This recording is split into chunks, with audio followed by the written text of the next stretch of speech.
सामने देखें। क्या बात है रोशन, बड़ा हंस रहे हैं। चलिए प्रीति बताइए, त्रिभुज क्या होता है? त्रिभुज क्या होता है बताइए? त्रिभुज कितने प्रकार का होता है बताइए? 3 प्रकार का। कौन कौन सा? हाँ बताइए, त्रिभुज कितने प्रकार का होता है? अब यहाँ से जो आप पढ़ेंगे उसमें आपको दिमाग ज्यादा लगाना है, छापना नहीं है। और ऐसा नहीं है कि सबको आता है, सबको नहीं आता है नियम। रेखा गणित सबको नहीं आता है, वो भी रेखा गणित के बीच में से पढ़ा रहे हैं। ऐसा नहीं कि शुरू से पढ़ा रहे हैं, बीच में से पढ़ा रहे हैं। तो त्रिभुज कितने प्रकार के होते हैं सबको जानता है। 3 भुजाओं से घिरी हुई आकृति को क्या कहते हैं? त्रिभुज कहते हैं। नहीं रहो, क्या मुझ पा रहे हैं बताइए, त्रिभुज कितने प्रकार के होते हैं? आपसे बोले थे ना, कल तो हम नहीं आ पाए थे क्योंकि कल एक लड़का सस्पेंड हो गया था नया वाला, उसी के सपोर्ट में हम लोग चले गए थे सुबह ही। बताएंगे त्रिभुज कितने प्रकार के होते हैं? क्या पढ़े आप लोग बचपन में? 6, 7, 8, 9, 10 में क्या किए हैं? उसमें घूमेंगे तो इस समय झेलना पड़ेगा। मैम क्या बताइए, त्रिभुज कितने प्रकार के? कौन कौन? समबाहु, समद्विबाहु और विषमबाहु। ठीक, बताइए लाडली, त्रिभुज और भी प्रकार के होते हैं? क्यों नहीं याद है? क्यों नहीं याद है?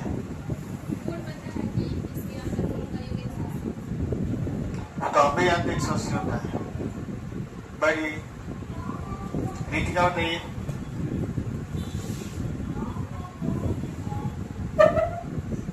इसके अलावा त्रिभुज और कितने प्रकार के होते हैं बताइए? अर्चना, अन्नू बताइए, नहीं पता, बताइए अर्चिता। 3 कोण के आधार पे कौन कौन होते हैं? बट न्यून कोण, अधिक कोण और समकोण। इसके अलावा कौन सा होगा? नहीं, भुजा के आधार पर 3 होते हैं और कोण के आधार पर 3 नहीं होते हैं। कोण के आधार पर और कितने होते हैं बताइए निखिल? 3 नहीं होते हैं, 3 के अलावा भी होते हैं। बताइए निखिल, बताइए, उपेंद्र बताइए, बताइए। त्रिभुज जो है, छोड़िए, पहले त्रिभुज को कुछ लिख लीजिए। ये A है, ये B है और ये क्या है? C। तो त्रिभुज में क्या होता है? कोण A प्लस कोण B प्लस कोण C बराबर क्या आ जाएगा? 180। त्रिभुज के तीनों अंतः कोणों का योग कितना होता है? 180। ठीक है, इतना उतारिए पहले, आप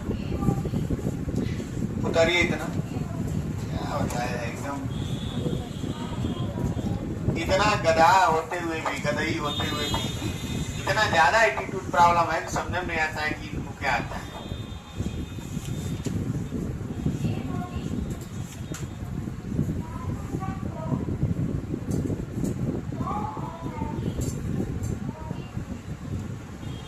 अब जो लोग जिंदगी में पहली बार सुन रहे हैं या देख रहे हैं वो लोग बढ़िया से पढ़ेंगे। जिसको नहीं समझ में आए वो अपना बैग चेंज कर लेगा। भुजा क्या होता है? भुजा इसमें है AB, एक है BC और एक है CA कहिए चाहे AC कहिए, सब एक ही है। AC कहिए चाहे CA कही है, BC कहिए या CB कहिए एक ही है, और AB कहिए चाहे BA कहिए एक ही है। इसमें आपको ज्यादा परेशान होने की जरूरत नहीं है। और इसमें कोण के कौन कौन है? तो आपका कोण जो है कोण ए बी सी, जिसको हम लोग शॉर्टकट में कहते हैं कोण बी, कोण बी ए सी या कोण सी ए बी, जो बीच में रहता है वही होता है, यानी कोण ए। और इसको लिखेंगे कोण, क्या बोलेंगे, सी को ए सी बी कहिए, या कोण बी सी ए, इसको हम लोग शॉर्टकट में क्या कहेंगे, कोण सी कहेंगे। तो इसमें तीन भुजाएं हैं, ए बी बी सी और ए सी, और तीन कोण है, कोण ए, कोण बी और कोण सी। इसको भी लिख लीजिए, इसका क्या मतलब होता है इसको जानिए। पता चले सवाल आ गया है और हमको मालूम नहीं है कि क्या कह रहा है। कोई भी ऐसा छात्र या छात्रा जिसको नहीं समझ में आएगा वो धीरे से अपना बैच बदल लेगा, बगल वाले में चला जाएगा, वहां परसेंटेज चल रहा उसी में रहेगा। है समझ में? लेकिन ये नहीं कहेगा कि हमको नहीं समझ में आ रहा है। समझना आपका काम है, चाहे हमसे समझिए, क्लास के बाद समझिए, 10 बार पढ़ के समझिए, किसी से पूछ के समझिए। मुकेश सर जी हैं और भी इसमें बहुत सारे स्टूडेंट, आप उनसे पूछ सकते हैं। ऊंट की तरह खड़ा होकर ताक रहे हैं, आगे बढ़ जाते तो क्या हो जाता है।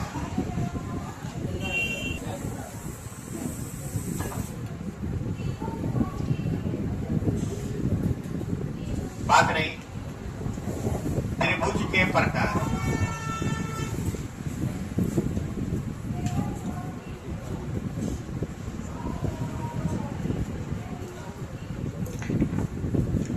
भुजा लिखिए, भुजा के आधार पर त्रिभुज 3 प्रकार के होते हैं। पहले लिख लीजिए परिभाषा, उसका बाद में समझाएंगे। भुजा के आधार पर त्रिभुज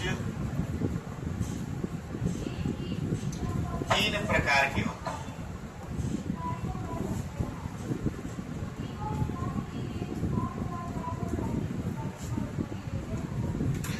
भुजा के आधार पर त्रिभुज 3 प्रकार के होते हैं। पहला जो होता है समबाहु। पहला क्या होता है? समबाहु त्रिभुज।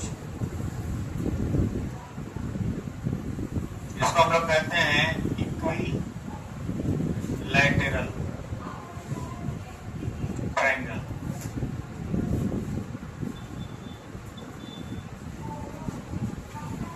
पहला होता है समबाहु, दूसरा होता है समद्विबाहु। समद्विबाहु त्रिभुज, इसको बोलते हैं आइसोसेलस ट्रायंगल।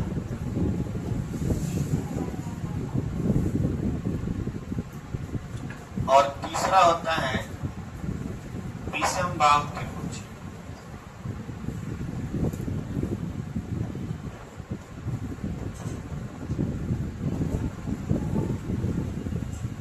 विषमबाहु त्रिभुज का है अंग्रेजी बताइए, अंग्रेजी मीडियम से पढ़ने वाले लोग।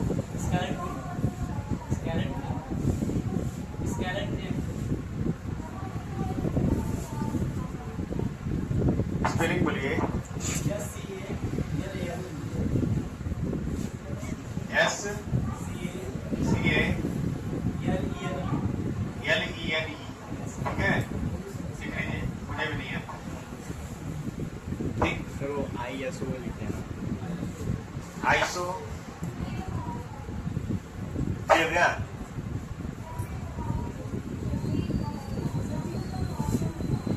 हाँ एक चीज है, जो लोग त्रिभुज पढ़ रहे हैं उनसे अगले दिन हम पूछेंगे, मैंने परिभाषा पूछेंगे, उसका शर्त पूछेंगे, उसका जो भी चीज थ्योरी पढ़ाएंगे पूछेंगे, डेली पूछाई होगा। जो नहीं बताएंगे उनको बाहर कर देंगे। अगर हम नहीं पूछते तो आप कहिए पूछिए, ये आपको भी याद दिलाना होगा, तुम्हें दिमाग में बहुत कुछ चलता रहता है।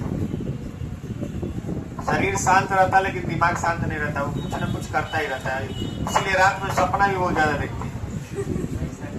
त्रिभुज जो होता है वो भुजा के आधार पर कितने प्रकार का होता है? 3 प्रकार। अब ध्यान से देखेंगे,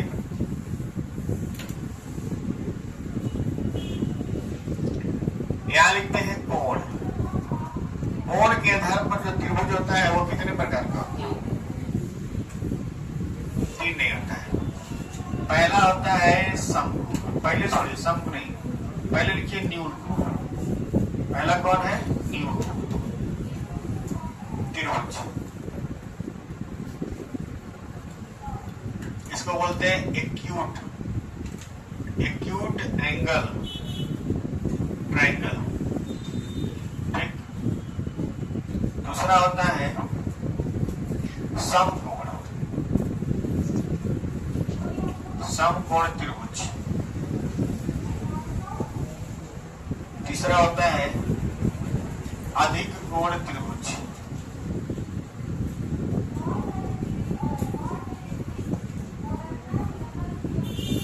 समकोण को बोलते हैं कौन सा? Right angle triangle. ठीक है। और इसको बोलते हैं ऑब्ट्यूस, ऑब्ट्यूस एंगल ट्रायंगल।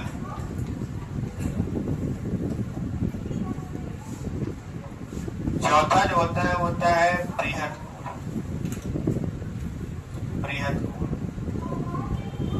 पांचवा जो होता है बृहद कोण न लिखो, पहले चौथा लिखिए ऋजु, ऋजु कोण। इसी को हम लोग कहते हैं, ऋजु माने होता है सरल, सरल कोण त्रिभुज।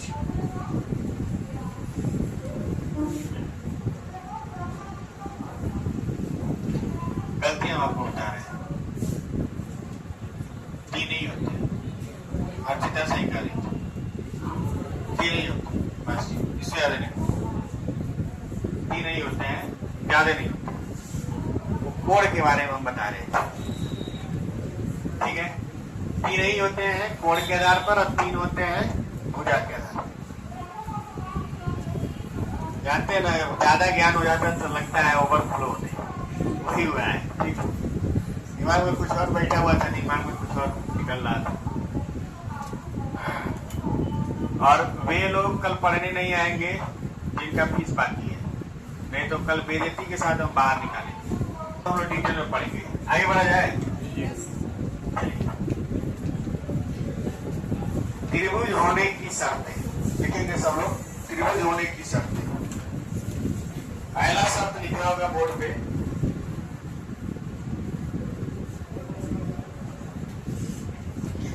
सबसे पहले हमको ये जानना है कि त्रिभुज बनता क्यों है, क्यों त्रिभुज बन रहा है। पहले लिख लेंगे त्रिभुज होने की शर्तों में पहला शर्त क्या है।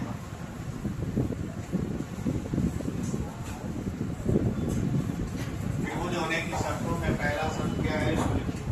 नहीं, एक त्रिभुज होने के लिए 2 भुजाओं का योग तीसरी भुजा से बड़ी होती है। मेरी बात ध्यान सुनिए। मान लीजिए ये भुजा है 4 सेंटीमीटर और ये भुजा है, तो 4 न लेते हैं, इसको लेते हैं मान लीजिए 6 सेंटीमीटर और यहाँ लेते हैं 3 सेंटीमीटर, 3 सेंटीमीटर लेते हैं और यहाँ लेते हैं 2 सेंटीमीटर। अगर हम 3 पर एक चाप काटते हैं तो ऐसे कटेगा और यहाँ से 2 लेते हैं तो ऐसे कटेगा। बस में नहीं सो रहे, तो ये दोनों मिल नहीं पाएगा। अब अगर हम ऐसे लेते हैं कि ये 4 सेंटीमीटर है और यहाँ से 3 पर चाप काटते हैं और यहाँ से 2 पर काटते हैं तो यहाँ मिल जाएगा। ये बात समझ में आ रहा है कि नहीं आ रहा? मतलब 2 भुजाओं का योग, ये 3 सेंटीमीटर है और ये कितना है 2, तो यहाँ 3 और 2 मिलकर कितना है 5 और तीसरी भुजा कितनी है 4। ये 4 से क्या है बड़ी, बड़ी है कि नहीं है। और यहाँ पर अगर हम 3 लेते हैं और 2 लेते हैं तो 3 और 2 ये कितना हुआ 5 और ये 6 से क्या हो गई छोटी।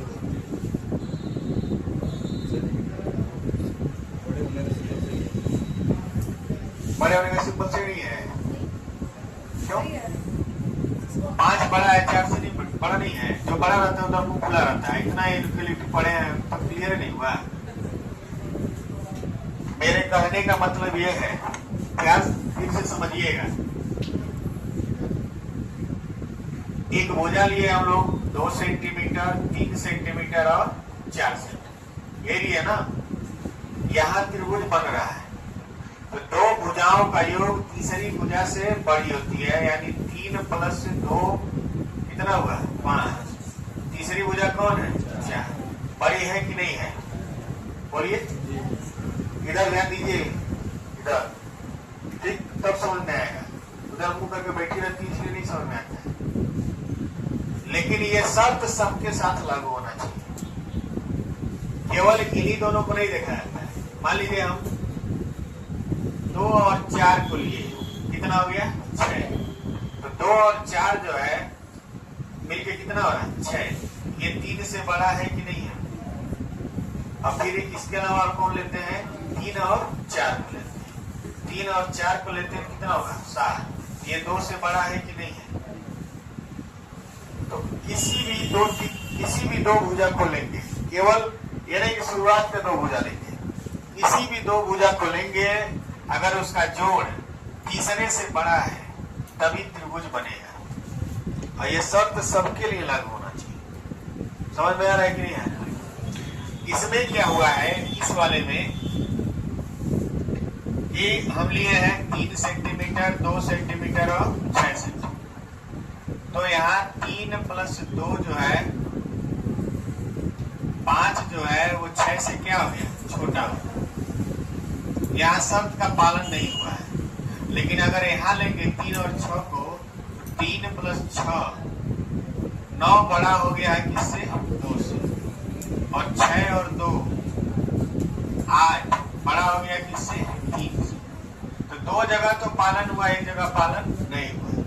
2 जगह पालन हुआ, एक जगह पालन नहीं हुआ, इसलिए त्रिभुज नहीं बना। पालन कहाँ होना चाहिए? तीनों जगह। तो किसी भी 2 भुजाओं का योग तीसरी भुजा से क्या होनी चाहिए? बड़ी, तभी जाके त्रिभुज बनेगा। लिख लीजिए इसको, उसको लिखिएगा नहीं, बस इसको लिख लीजिए।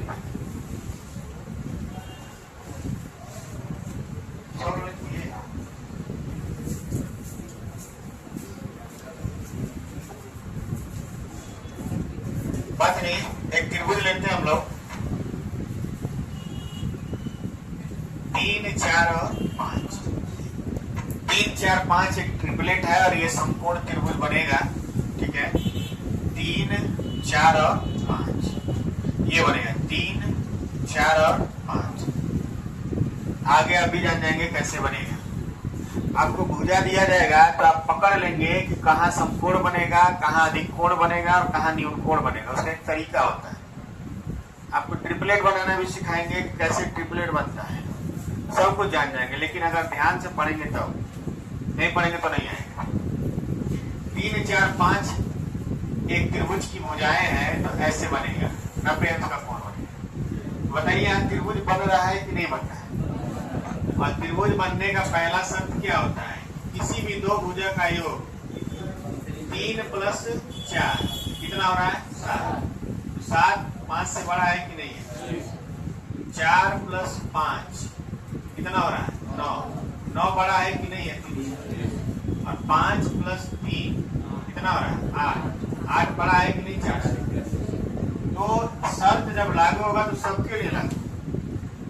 कहीं भी छूट गया तो त्रिभुज नहीं बनेगा। यहाँ समझ में आया कि नहीं आया? चलिए इसको भी उतार लीजिए, त्रिभुज बना के। त्रिभुज होने का, त्रिभुज बनने के कितने शर्त हैं? आनंद क्या बताएंगे?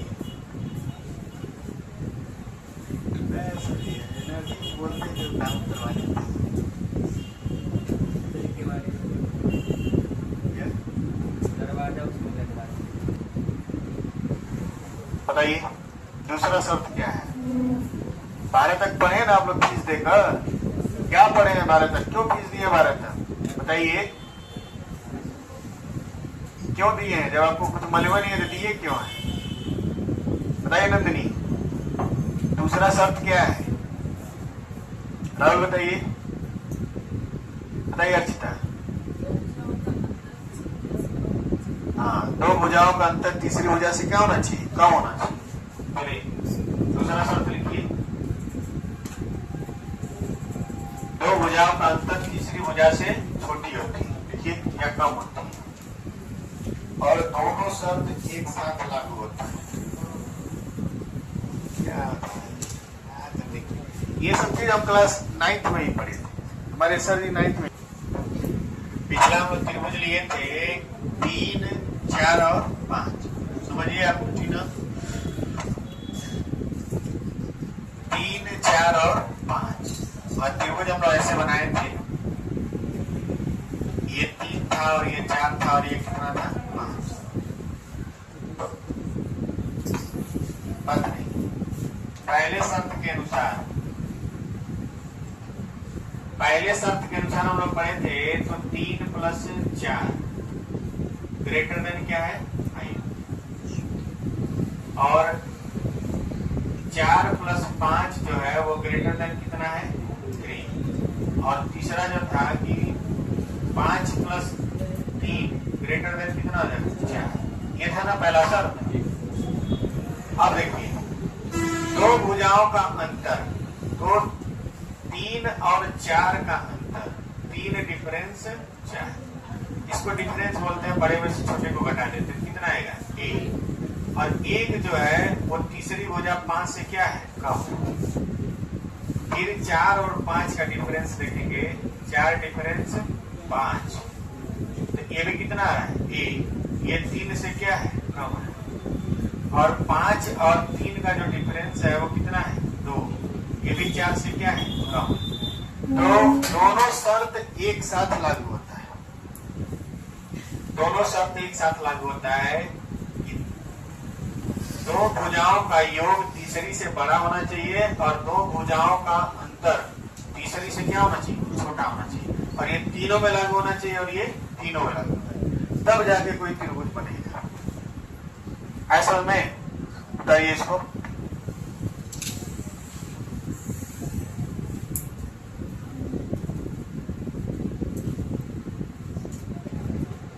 निम्न में से 3 भुजाओं में से कौन से सेट में कौन सा त्रिभुज नहीं बना सकता है? में से कौन सा त्रिभुज नहीं बन सकता है? माने ये भुजाओं का सेट है, तीनों भुजाओं का क्या है? सेट है, तो इसमें किससे आप त्रिभुज नहीं बना सकते? नहीं,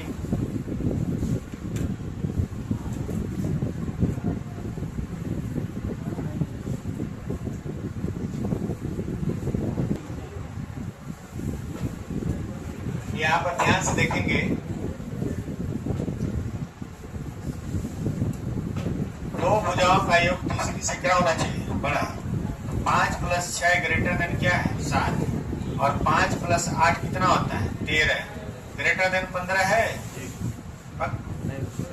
यहाँ दो भुजाओं का योग तीसरी से बड़ा नहीं है, यानी इस सेट से त्रिभुज नहीं बने, बाकी सबसे बन जाएगा। समझ रहे? नहीं समझ रहे? अगर आप भुजा लेते हैं 5, 8 और 15 का, तो आप त्रिभुज नहीं बना पाएंगे, क्योंकि दो भुजाओं का योग तीसरी से क्या होना चाहिए? बड़ा होना चाहिए। पहले ही शर्त से क्लियर हो गया, दूसरे पे आपको जाना ही नहीं है। आगे बढ़े? चलिए दूसरा सवाल लगाइए। एक त्रिभुज की दो भुजाओं की लंबाई 3 सेंटीमीटर और 8 सेंटीमीटर है, यदि तीसरी भुजा की लंबाई x सेंटीमीटर है, तो निम्न में कौन सही है? ऑप्शन में थोड़ा सा बदलाव करेंगे।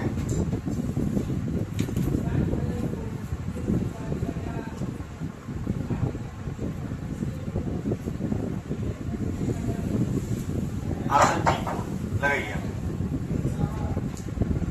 ऑप्शन ठीक, यानी x का मान 0 से बड़ा है, 11 से कम है, x का मान 5 से बड़ा है, 11 से कम है, x का मान 11 से बड़ा है, x का मान 5 से बड़ा है। तब हीरालाल प्रकार और पदोन्नाथ बख्शी। पहले ध्यान से देखिए, मैं लगा पाए छोड़िए।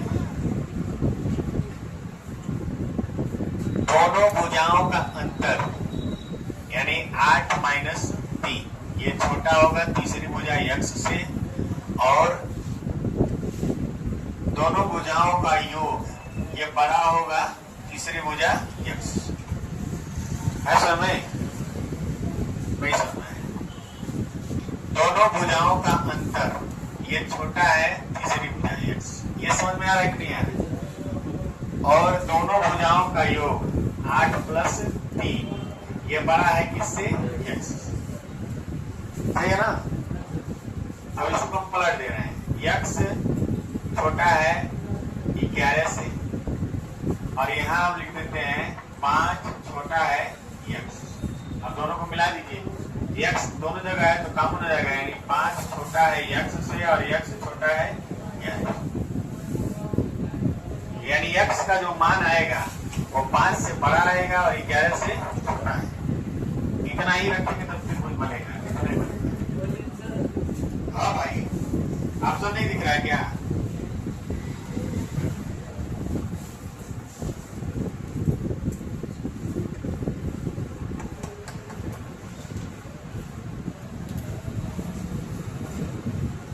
त्रिभुज में दो भुजाओं की लंबाई क्रमशः 5 सेंटीमीटर 8 सेंटीमीटर है, तो तीसरी भुजा का माप कितना हो सकता है? बताइए। अल्लाह नहीं करेंगे, लगाइए।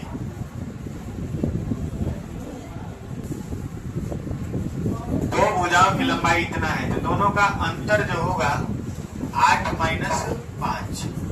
ये तीसरी भुजा से क्या हो, तीसरी भुजा को x मान लेते हैं तो उससे कम होगा, यानी 3 x जो होगा वो 3 से ज्यादा होगा, और दोनों भुजाओं का योग 8 प्लस 5 वो तीसरी भुजा से क्या होगा? बड़ा होगा। ये 13 बड़ा होगा किससे? x। यानी 3 से बड़ा होगा x और 13 से क्या होगा? छोटा। तो 3 से बड़ा और 13 से छोटा इसमें कौन है? 4 है ना, तो इसमें 4 आ जाएगा। कौन कौन आ सकता है इसमें? 4 आ सकता है, 5 आ सकता है, 6, 8, 9 भी आ सकता है, 10 भी आ सकता है, 11 आ सकता है, 12 आ सकता है, दशमलव वाले भी आ सकते हैं। तो ऑप्शन में कौन है? 4 है। अरे ये सब पूछे हुए क्वेश्चन है पेपर की, ये मत सोचिए कि हलवा दे दिया है। हलवा नहीं है, ये सब आए हुए प्रश्न है। आगे बढ़े, बोलिए।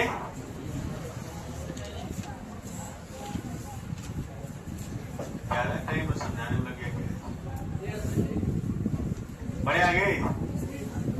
इधर साइलेंट बैली, कछुआ मोशन।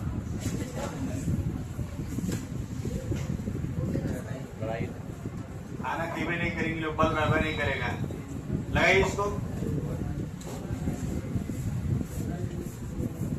हमें आएगा पढ़ाने के बाद थक जाते हैं, उसके बाद जाकर वहाँ 8 बजे तक काम करते हैं। 8 सेंटीमीटर 15 सेंटीमीटर और 1 सेंटीमीटर भुजाओं वाला त्रिभुज है, यानी x एक पूर्णांक है, तो ऐसे कितने त्रिभुज बन सकते हैं? बहुत अच्छी बात। 15 में से 8 घटा देंगे, कितना आएगा? 7।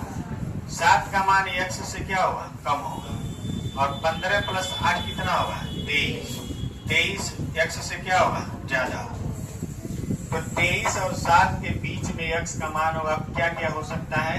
8 हो सकता है। पूर्णांक लेना है आपको, केवल क्या लेना है? पूर्णांक, दशमलव वाला नहीं लेना है। 8 होगा, 9 होगा, 10 होगा, 11 होगा, 12, 13, 14, 15, 16, 17, 18, 19, 20, 21, 22। तो टोटल कितना त्रिभुज बनेगा? 3, यानी 15 त्रिभुज बनेगा। अब कई लोग सोच रहे हैं कैसे 15 बनेगा, तो आपको बता दें कैसे बनेगा। पहला त्रिभुज होगा 7, 8, 23। दूसरा त्रिभुज होगा 7, 9, 23। 7, 10, 23। 7, 11, 23। 7, 12, 23। ऐसे कहां तक जाएगा? 7, 22, 23। ऐसे उसमें टोटल कितना त्रिभुज बनेगा? 15। ठीक है, यहीं पर आने दीजिए, ज्यादा आप लोग को नहीं परेशान करेंगे। ठीक, बाकी हम लोग कल पढ़ेंगे। कल देखिए किसका क्लास, कल किस